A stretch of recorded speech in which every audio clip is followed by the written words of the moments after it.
ಇವತ್ತಿನ ಸರ್ಕಾರ ಕಾಂಗ್ರೆಸ್ ಸರ್ಕಾರ ಇವತ್ತು ಒಂದು ರೀತಿ ದೇಶದ ರಾಜಕಾರಣವನ್ನು ಮಾಡ್ತಾ ಇದೆ. ದೇಶದ ರಾಜಕಾರಣದ ಜೊತೆಯಲ್ಲಿ ಒಂದು ಕಡೆ ಅನೇಕ ವರ್ಷಗಳಿಂದ ಸನಾತನ ಧರ್ಮದಿಂದ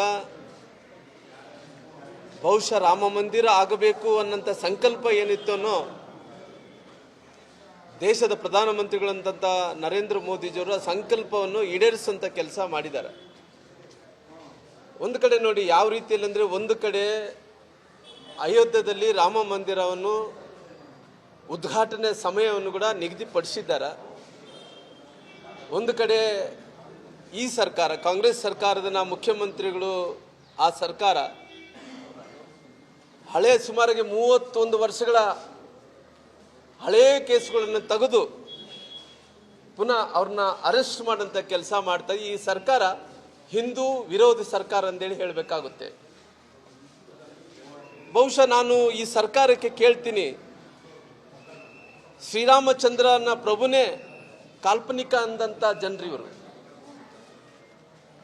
ಬಹುಶಃ ಶ್ರೀರಾಮಚಂದ್ರನ್ನೇ ಕಾಲ್ಪನಿಕ ಅಂದಂಥ ನಾಯಕರು ಒಂದು ಕಡೆ ಮಹರ್ಷಿ ವಾಲ್ಮೀಕಿ ಬಗ್ಗೆ ಇವತ್ತು ಹೇಳ್ತಾ ಇದ್ದಾರೆ. ಅಲ್ಲಿ ಶ್ರೀರಾಮಚಂದ್ರ ಪ್ರಭು ಅಯೋಧ್ಯೆಯಲ್ಲಿ ದೇವಸ್ಥಾನ ಆಗ್ತಾ ಇದೆ.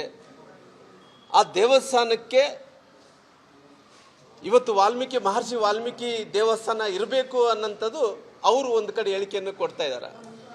ನಾನು ಕಾಂಗ್ರೆಸ್ ನಾಯಕರು ಕೇಳ್ತೀನಿ, ಶ್ರೀರಾಮಚಂದ್ರನೇ ಕಾಲ್ಪನಿಕ ಅಂದಂಥ ಟೈಮಲ್ಲಿ ಮಹರ್ಷಿ ವಾಲ್ಮೀಕಿ ಬಗ್ಗೆ ಇವತ್ತು ಮಾತಾಡೋಕ್ಕೆ ಏನು ನಿಮಗೆ ಹಕ್ಕಿದೆ ಅನ್ನೋಂಥ ಮಾತನ್ನು ಹೇಳಬೇಕಾಗುತ್ತೆ. ಯಾಕಂದ್ರೆ ಇವತ್ತು ಶ್ರೀರಾಮಚಂದ್ರ ಪ್ರಭುನ ಬಹುಶಃ ಮಹರ್ಷಿ ವಾಲ್ಮೀಕಿ ಇವತ್ತು ರಾಮಾಯಣವನ್ನು ಬರೀಲಿದ್ರೆ ಬಹುಶಃ ಶ್ರೀರಾಮಚಂದ್ರ ಪ್ರಭುನ ಮಹರ್ಷಿ ವಾಲ್ಮೀಕಿಯವರು ಗುರುತಿಸಲಿದ್ರಿಗಿನ ಆ ರಾಮಾಯಣವನ್ನು ಬರಲಿದ್ರೆ ಶ್ರೀರಾಮಚಂದ್ರ ಯಾರು ಅಂತೇಳಿ ಗೊತ್ತಿದ್ದಿಲ್ಲ. ಅಂಥ ಕೆಲಸ ಮಹರ್ಷಿ ವಾಲ್ಮೀಕಿಯವರು ಮಾಡಿರೋ ಕಾರಣ ಇವತ್ತು ಅಯೋಧ್ಯೆಯಲ್ಲಿ ಶ್ರೀರಾಮಚಂದ್ರ ಪ್ರಭು ದೇವಸ್ಥಾನ ಜೊತೆಲಿ ಮಹರ್ಷಿ ವಾಲ್ಮೀಕಿ ದೇವಸ್ಥಾನ ಕೂಡ ಮಾಡಿದ್ದಾರೆ. ಬಹುಶಃ ಶ್ರೀರಾಮಚಂದ್ರನ ಕಾಲ್ಪನಿಕ ಅಂದಂಥ ಟೈಮಲ್ಲಿ ಮಹರ್ಷಿ ವಾಲ್ಮೀಕಿ ದೇವಸ್ಥಾನ ನಮ್ಮ ನರೇಂದ್ರ ಮೋದಿಜಿಯವರು ಬಿಜೆಪಿ ಸರ್ಕಾರ ಇವತ್ತು ಮಹರ್ಷಿ ವಾಲ್ಮೀಕಿ ದೇವಸ್ಥಾನವನ್ನು ಮಾಡಿದ ನಂತರ ಇವತ್ತು ಒಂದು ಕಡೆ ಹೇಳ್ತಾ ಇದ್ದಾರೆ, ಹೊರತು ಮಹರ್ಷಿ ವಾಲ್ಮೀಕಿಯವರು ದೇವಸ್ಥಾನ ಬೇಕಂದ್ರೂ ದೇವಸ್ಥಾನ ಐತೆ. ದೇಶದ ಪ್ರಧಾನಮಂತ್ರಿಗಳಂತ ನರೇಂದ್ರ ಮೋದಿಜಿಯವರು ಅಲ್ಲಿದ್ದಂಥ ಅಯೋಧ್ಯೆ ಏರ್ಪೋರ್ಟಕ್ಕೆ ಇವತ್ತು ಮಹರ್ಷಿ ವಾಲ್ಮೀಕಿಯವರು ಏರ್ಪೋರ್ಟ್ ಅಂತೇಳಿ ನಾಮಕರಣವನ್ನು ಕೂಡ ಮಾಡುವಂಥ ಕೆಲಸ ಮಾಡಿದ್ದಾರೆ. ಅನುಕ್ಷಣದ ಸುದ್ದಿಗಳಿಗಾಗಿ ವಿಸ್ತಾರ ನ್ಯೂಸ್ ಯೂಟ್ಯೂಬ್ ಚಾನೆಲ್ ಸಬ್ಸ್ಕ್ರೈಬ್ ಮಾಡಿ.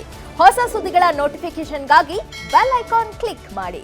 ಲೇಟೆಸ್ಟ್ ಅಪ್ಡೇಟ್ಸ್ಗಾಗಿ www.vistaranews.com ವೆಬ್ಸೈಟ್ಗೆ ವಿಸಿಟ್ ಮಾಡಿ.